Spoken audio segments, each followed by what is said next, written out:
بسم اللہ الرحمن الرحیم والصلاة والسلام علی رسولہ الکریم۔ تربیت کے لیے ایک اہم چیز تعلق ہے، اور یہ ایک اصولی بات بھی ہے کہ دنیا میں چاہے وہ چھوٹا ہو چاہے بڑا ہو، جس قدر اس کے ساتھ تعلق اچھا ہوگا اس قدر وہ بات مانے گا۔ یہ ایک شکایت والدین کو بہت زیادہ ہے کہ بچے بات نہیں مانتے، یہ میرا کہنا نہیں مانتے، یہ بات نہیں مانتے۔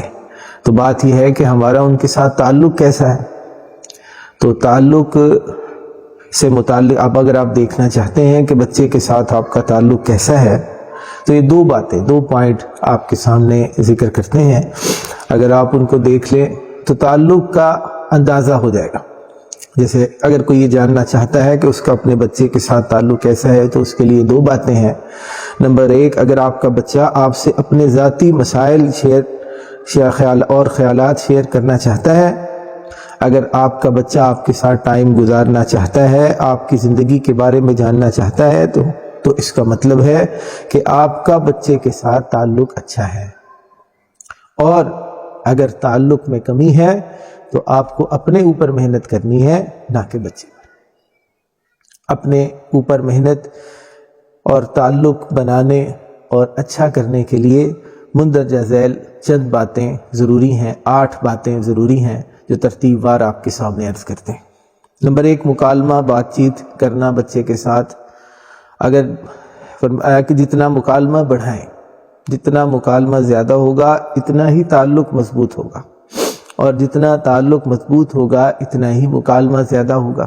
اس وجہ سے بچوں کے ساتھ بات چیت کو بڑھائیں، ان کے ساتھ صرف یہ کرو، یہ نہ کرو، ایسے کرو، یہ بھی موقع پر اچھے طریقے سے بتلانا ہے، لیکن ہماری بات چیت صرف یہیں تک محدود نہ ہو جائے، بلکہ ہم نے اپنے مکالمے کو بڑھانا ہے۔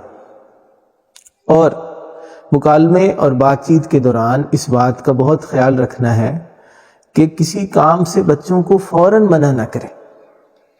بچوں کو یہ بات بہت اہم اور نوٹ کرنے کی ہے کہ بچے کو کبھی بھی کسی کام کا فوراً منع نہ کریں، اور کسی کام کے کرنے کا فوراً حکم بھی نہ دیں، بلکہ پہلے نفع نقصان بتائیں پھر منع کریں۔ جیسے مثلاً میں آپ کو دھوپ میں باہر جانے سے اس لیے منع کر رہا ہوں کہ آپ کی طبیعت خراب ہو جائے گی۔ اب وہ بچے کو پہلے اس کا نقصان پتہ چلا، پھر آپ نے اس سے منع کر دیا۔ جیسے انگلش میں مقولہ ہے، You should learn how to say no to your child۔ آپ کو یہ جاننا ہے کہ آپ نے اپنے بچے کو نہ کب کہنا ہے۔ تو ایک بات یہ کہ اپنے مکالمے کو بڑھائیں، اور مکالمے میں ہاں اور نہ کہتے، یس اور نو کہتے ہوئے اس کو جاننا ہے کہ کس وقت یس اور کس وقت نو کہنا ہے، اور فوراً بچے کو کسی بات سے منع نہیں کرنا۔ نمبر 2، بچوں کی دلچسپی کے کاموں میں دلچسپی لیں۔ یہ دیکھیں آپ کے سامنے تصویر پہ فٹ بال بنا ہوا ہے، پینٹنگ بنی ہوئی ہے، یہ وہ بچوں کے کرنے کے کام ہیں، تو ان میں خود دلچسپی لیں۔ بچے بھی ان میں دلچسپی لیتے ہیں، ان میں آپ بھی دلچسپی لیں۔ نمبر 3، بچوں کے ساتھ کوالٹی ٹائم گزاریں۔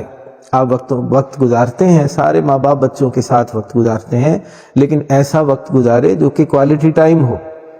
کوالٹی ٹائم کا کیا مطلب ہے؟ 4 علامتیں ہیں اس کی۔ نمبر 1، موضوع بچوں کا ہو یا ان کی پسند کا ہو۔